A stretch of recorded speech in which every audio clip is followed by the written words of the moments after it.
Good evening, good evening, good evening.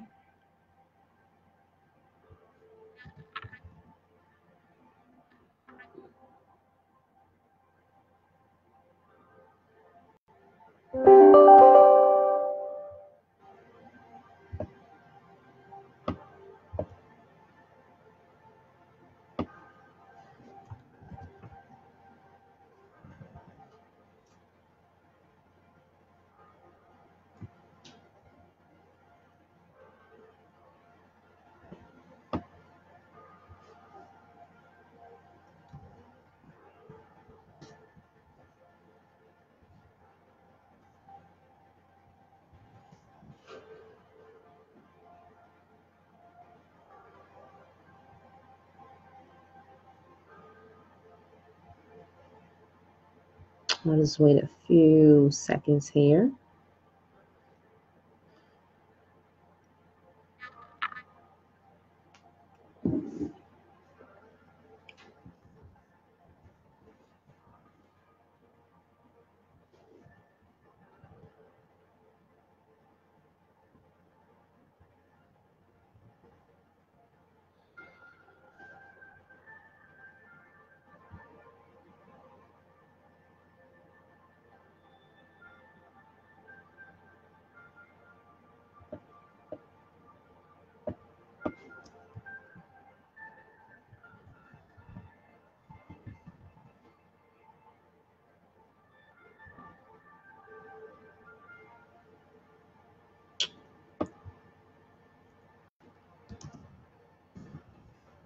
All right, I'm going to go ahead and get started. And for those that are going to come on later, you can just hit the replay button, hashtag replay, and let me know that you watched the replay. I'm going to start off in prayer, and then I'll introduce myself and all that great stuff. Um, so let's go ahead and pray. Father God, in the name of Jesus, Lord, I just thank you for this time. I thank you for this opportunity to be able to pour into your children, your sons and your daughters. God, I pray that you decrease me and that you increase. I pray that everything that I say on tonight will resonate with those that attend this session, those that will listen to the replay. God, I pray that these words do not fall on deaf ears, but these individuals are coming because they need to hear from you. They need to hear a word regarding communication to sustain their marriage, to grow their marriage, so that their marriage will survive. Oh Lord, some of them are in a state on the verge of breaking up, on the verge of separation, or even divorce, and the root cause is not being able to effectively communicate one to another. So God, I pray that this conversation be an enlightenment to them. I pray, oh God, that it touch their hearts. I pray that it touch their minds. For it's in your Son Jesus' name, amen.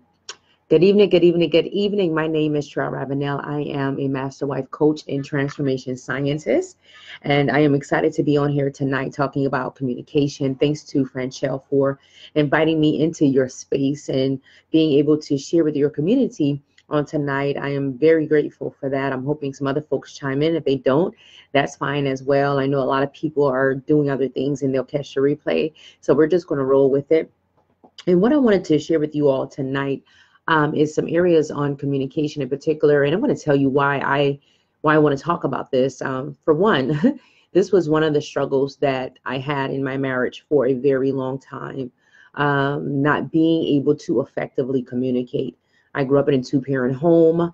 You know, unfortunately, there was not effective communication there either. So part of my inability to effectively communicate came from my home. It came from me not seeing that. And I grew up in a place where I said what I wanted to say. I did what I wanted to do. And I didn't care about how my words affected other people.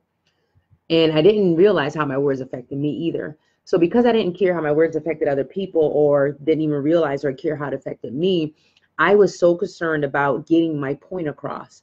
I was so concerned about getting it off my chest, getting it off my mind, telling all my mind, right? Giving my 2 cents or whatever the case may be. And I didn't realize how that was negatively impacting my life and negatively impacting my relationships. So fast forward, I'm married and I still feel like that I should be able to tell on my mind, tell you how I feel, not really be cognizant or even mindful or even caring about how my words are affecting other people. But just feeling like I need to get it off my chest. So this is what I'm going to share. And if you don't like it, so what? I don't care. Right. So I had to learn the hard way. And although going into the marriage, I did have some level of breakthrough as it relates to that area, but I still had was using my tone as a defense mechanism. And what I mean by that is that I was using harsh words and being defensive as a defense mechanism because I still had some things that I needed to work through. And because I had failed to work through those things, it showed up in my marriage. And I'm sure that's true for a lot of people. And what I can tell you is that a lot of times things don't show up into the marriage or show up in your life until you're actually in a committed relationship, such as a marriage, when you have to be in the same space with somebody for most of the day and most of the time of your life, most of the week. That person sees all of you, the good, the bad, and the ugly. And some things that person may do or say may cause certain areas in your life to be revealed. In particular, things that you may have thought that you got rid of, things that you thought you may have been over, those things come up in a committed relationship. So that's what happened to me. So I was on a quest when I realized how ineffective and unhealthy communication was negatively impacting my marriage. I sought out on a quest to learn how to effectively communicate because it seemed like I could communicate with everyone else and I didn't have a problem with anyone else. Or did I? Right? Or did I?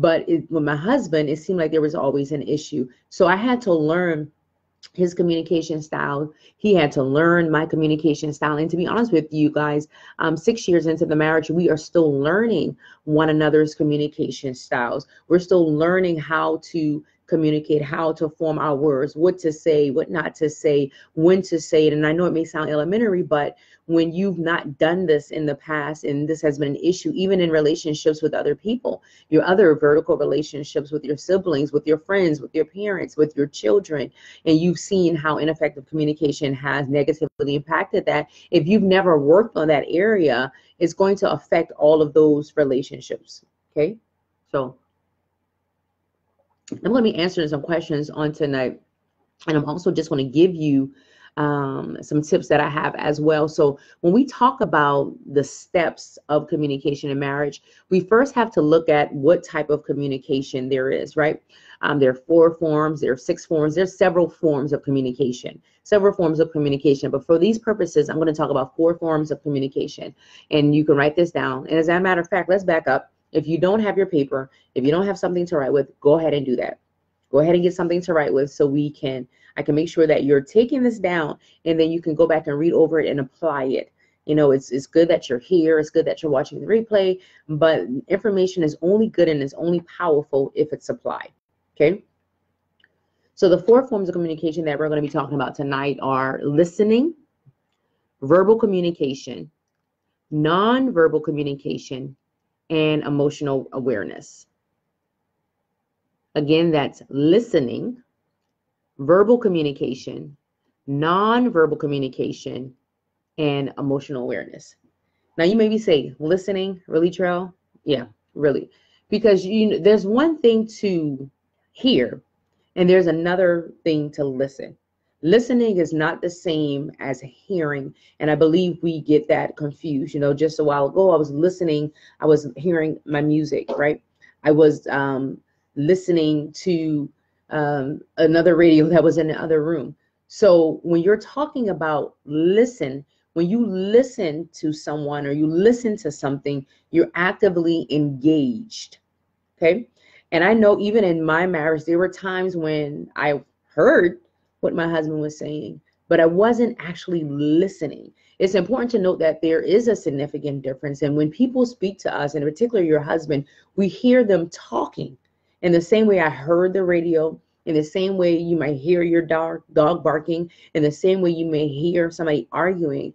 That's all hearing. But when you're talking about listening, you give a different level of respect in that regard, and you give a different level of attention, right? When you listen to somebody, you want to focus on that person. That means that you're not on your phone, you're not sending an email, You know, you're not distracted over here doing something with the children. You're not over here in the other room, but you're giving that person your undivided attention. And I remember times when I was very rude and my husband would be talking to me and I would be like, I hear you, but I wasn't listening because I was giving my attention to something else. How many of you heard that, women multitask, that we multitask, right? I want to tell you that that's a myth. There is no way that you can do two things at the same time and give both of those things your undivided attention.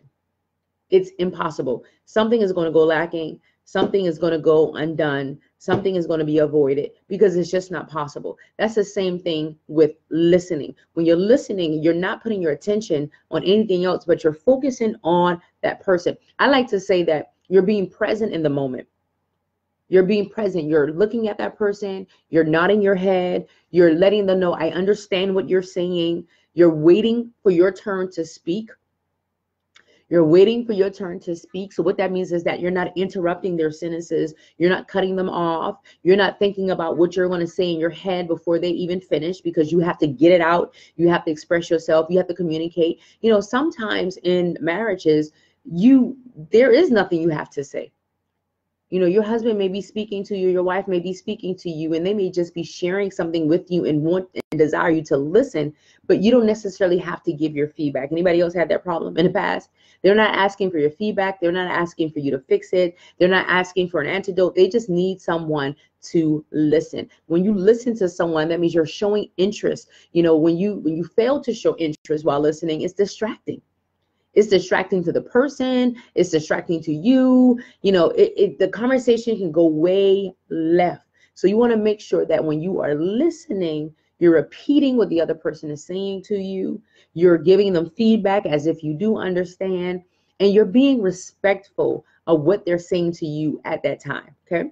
Number two form I want to go over is verbal communication. And I want to go over this before we talk about steps, because we have to understand what communication is before we talk about the steps of communication and all the other things that we're going to talk about on tonight. And we're going to be off about 8:30. So around 8:25, I will stop and allow you guys to ask any questions that you may have, or to get any more information as it relates to communication. Okay. So when we talk about verbal communication, is not just talking. It's not just, okay, let me talk, let me have a conversation with you. You know, that's not verbal communication. When we talk about verbal communication, you want to make sure that when you're speaking to your spouse, that you're clear in your communication. You're not mumbling. You don't have your head down. Again, you're not distracted looking over here or looking over there. You're not giving anything else your attention, but you're speaking clearly and you're speaking loud enough for that person to hear. Now, that does not mean that you're shouting across the room. That's one thing I cannot stand. When my husband is in one room, he'll call out to me, honey, or Treal, and he expects me to answer. And 9 times out of 10, I'm not answering because I don't want to yell across the room. Right? I want to be able to be in the company of the person that I'm speaking with and be able to talk to you face to face without yelling across the room. And also, when you're talking about verbal communication, we want to make sure that we're choosing our words carefully. If you're anything like me, back in the day, I would be able to say something to you and cut deep. I didn't have to touch you.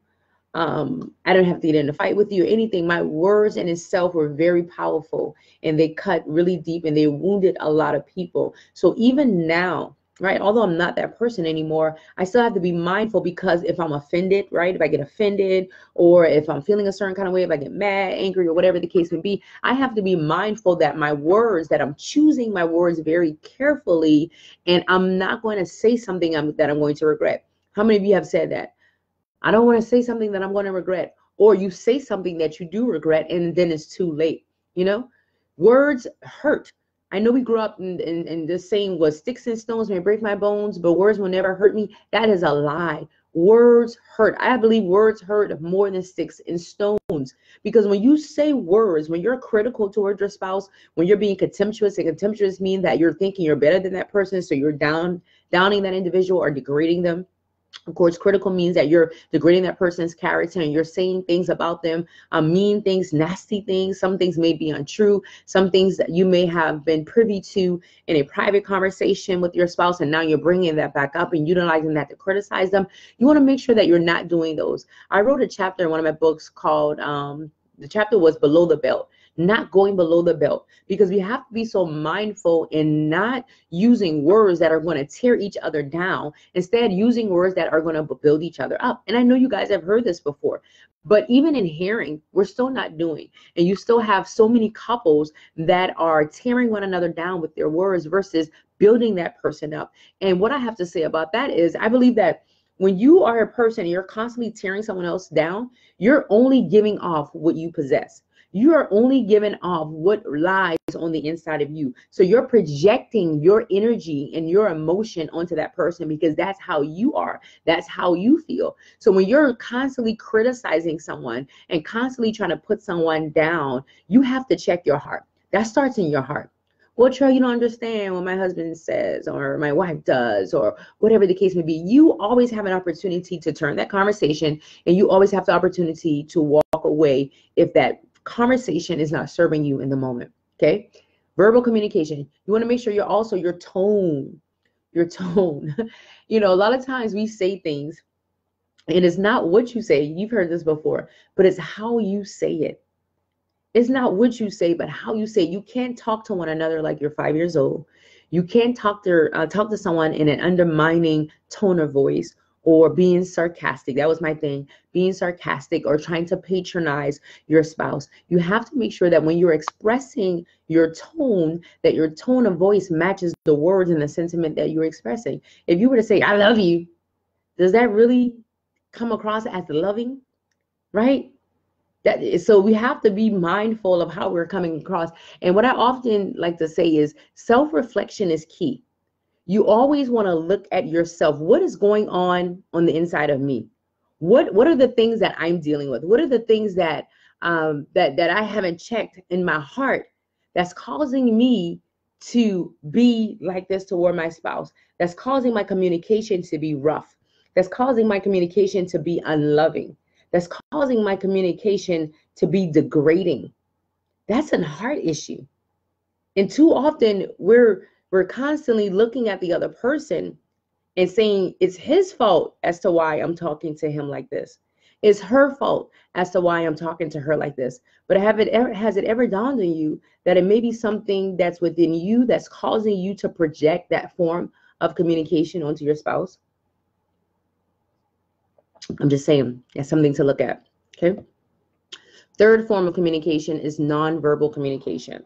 In some studies that have been done, and some research that has been done, it says that non-communication is 93% of communication. Peter Drucker said the most important part of communication is hearing what isn't said. Do y'all hear that? 93% of communication is nonverbal.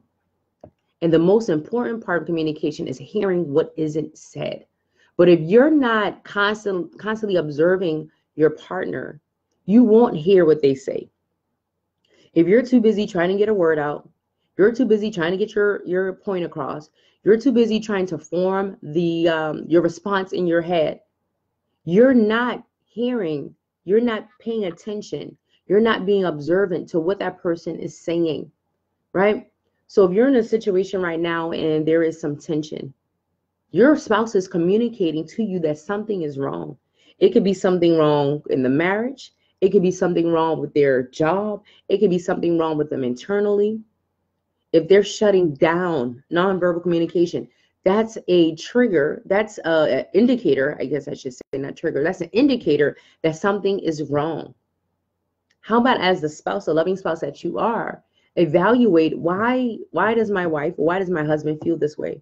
What has happened over the last week, over the last month, or what may have happened in their past that they may not have gotten over, that has them at a place where they're feeling isolated, has them at a place where they're shutting down, have us at a place where there's tension and there's anxiety and there's anger. There's all these things are showing up in the marriage. What has happened recently or in the past that has us at this place. You have to be willing to go deep and listen and pay attention to what's going on. Some of the common nonverbal cues are eye contact, right? So looking at that person, the pace or speed of your speech, how you're talking with that person, crossing your arms or legs, right? So if your husband's talking to you,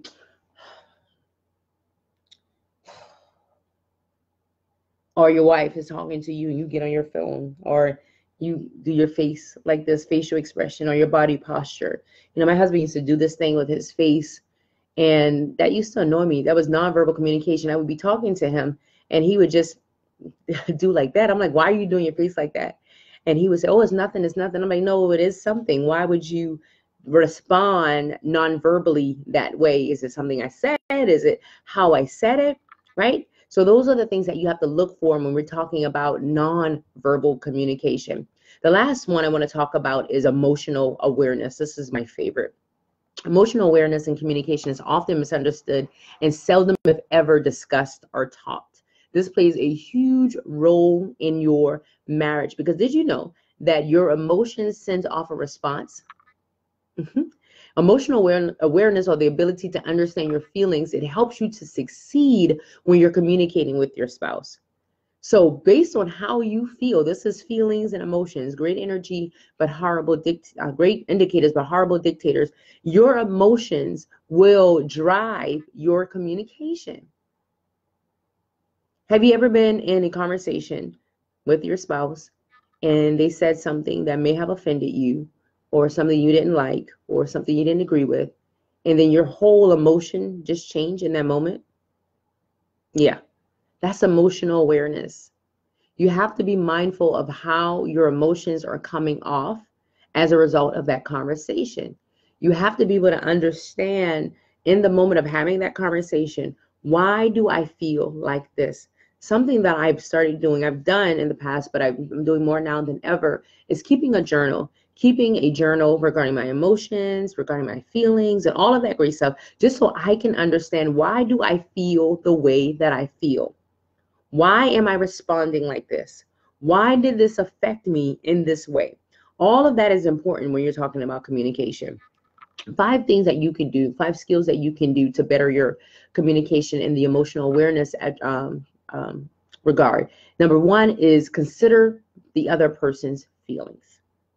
Consider your husband's feelings. Consider your wife's feelings, right? So before you say that, ask yourself, is it kind? Is it loving? Is it true? If all 3 of those things are not yes, then you don't need to say it. Because you know if you say it, it's going to cause a bigger issue. It's going to create even more distance. And it's not going to be good for you or your spouse in the end. Number 2, consider your own feelings. Why are you feeling this way? Right? Be able to pay attention to those strong emotions or feelings that are going through, the energy that you're possessing in that moment, both positive energy, positive emotions, and negative energy. They're all energy, and it's okay to have these emotions. Your anger may be validated in the moment. Your unhappiness may be validated in the moment, but ask yourself, why is that here when having that conversation? Have empathy. Number 3, have empathy. Be able to relate to that person. I like to look at empathy as having grace, right? Undeserved favor. Being able to understand, being able to relate to your spouse's feelings in that moment. Although you may not have been through what they've been through, and although you may not like what they're going through, at least you can understand and be able to relate to what they're going through so that you can have more grace. Okay. Number 4, operate on a trust factor. Good communication requires you to build trust. And if trust has been broken in your marriage, you have to communicate to get back to a trusting place. You have to earn the trust of that individual, right? And a lot of this can be done by nonverbal cues, what you do it, how you observe, how you cater, how you serve, how you submit one to another. And then number 5, recognize misunderstandings. So when there are misunderstandings, it's okay to have a misunderstanding. In fact, research and scientists encourage you to have healthy conflict because they say healthy conflict helps to grow and mature the marriage. So it's okay to have healthy conflict. but it's not okay not to resolve. It is not okay to leave on a bad note. So you want to make sure you recognize when there is trouble in the camp, you're recognizing when there is tension in the camp, and then you're also resolving those things, okay? So when we talk about steps in communication, you want to make sure that you're understanding. You want to make sure that you're aware. You want to make sure you're aware of what's going on. You're aware of why you're having that conversation at that moment. You're understanding their level of communication, because everybody communicates differently. Your spouse might communicate more verbally or non-verbally, right? They may be more of a listener. And they may be a problem solver. Like my husband is a fixer. He wants to fix, fix, fix, fix. So when I communicate with him and I'm telling him something, he always wants to fix. And I'm like, I don't need you to fix. I just need you to listen. So understanding one another and saying, okay, this is how they are. This is how they perceive information. This is how they communicate. This is their style of communication. And I'm going to respect their style of communication. Okay. And when we talk about the 5 love languages, I'm not sure how many of you are familiar with that, but Dr. Gary Chapman talks about 5 love languages. And the 5 love languages are words of affirmation, physical touch, quality time, gifts, and acts of service. Acts of service. I don't know how I forgot that one because that's mine. So understanding how to love that person will definitely help you in communicating with that person, because you can communicate through your acts of love.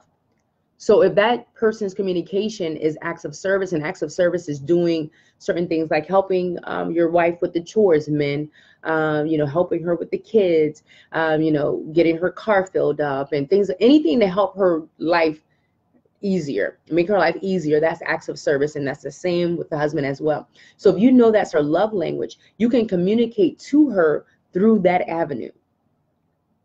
So instead of you having a conversation with her, if that's not your language, if you're not a big on verbal communication, right? You can make sure, okay, honey, I'm going to help you with the dishes tonight, or wash your dishes, right? Cook dinner, or say, you know what, 2 times a week, I'm going to cook dinner and I'm going to give you a break. That's communicating. You're communicating to her. You're letting her know that I see you're frustrated. I hear your frustration. I care about the fact that you are frustrated, and I'm going to lend a helping hand in doing that and helping you, right? So that's communication. So if you don't know your husband's or your wife's love language, I'm going to challenge you to learn that this week. And again, it's acts of service, it's physical touch, it's gifts, it's quality time, and it is words of affirmation.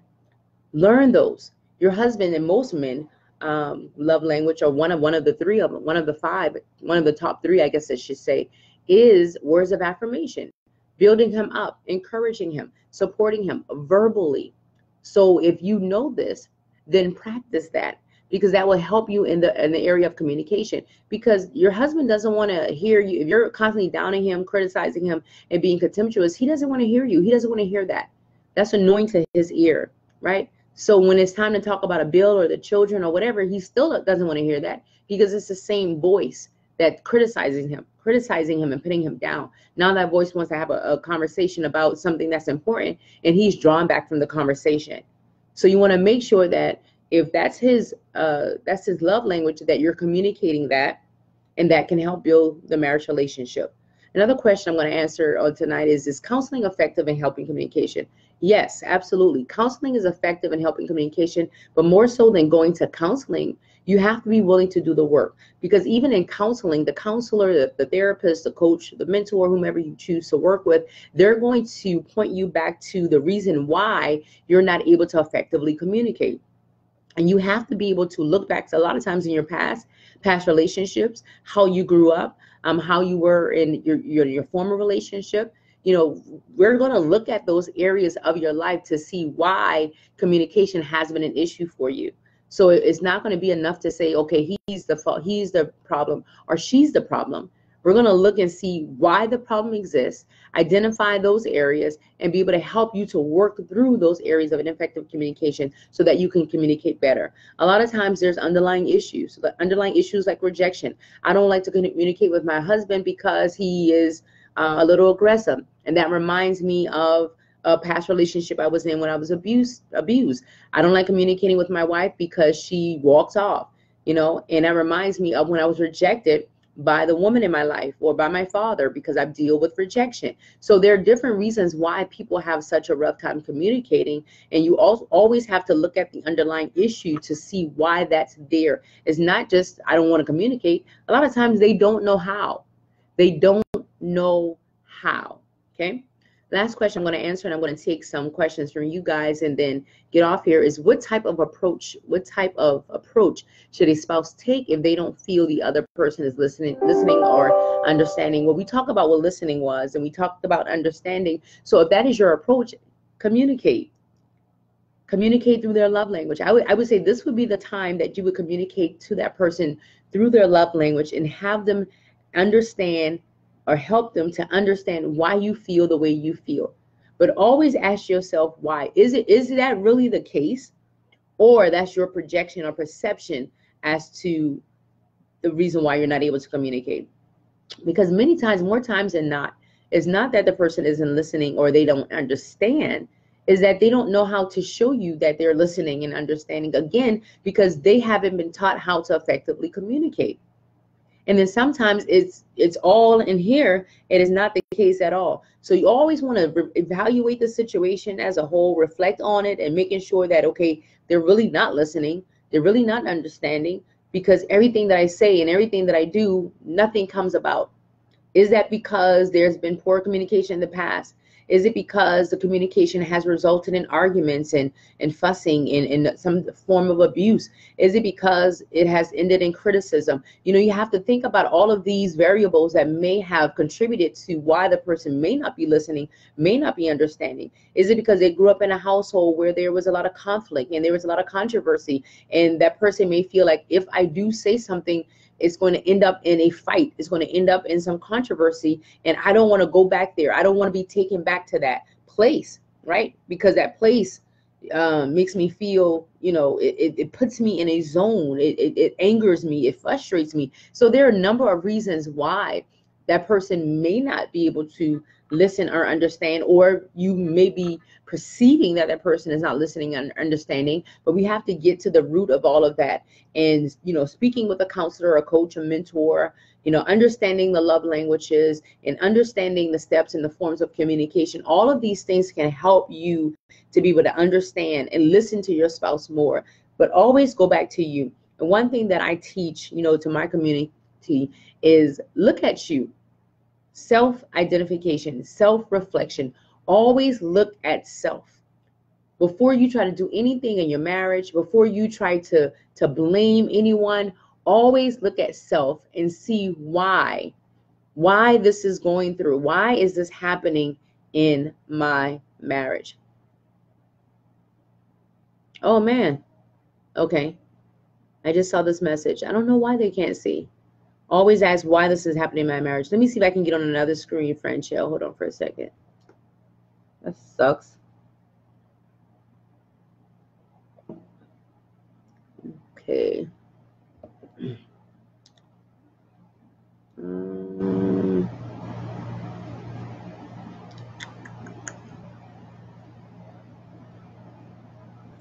Oh man. So what I'm going to do, I don't know why that happens. What I'm going to do, I'm going to end it and then I'll come right back in. I'm not going to start over, of course, but I'm going to end it and come back in because I don't know why it's not letting you guys comment.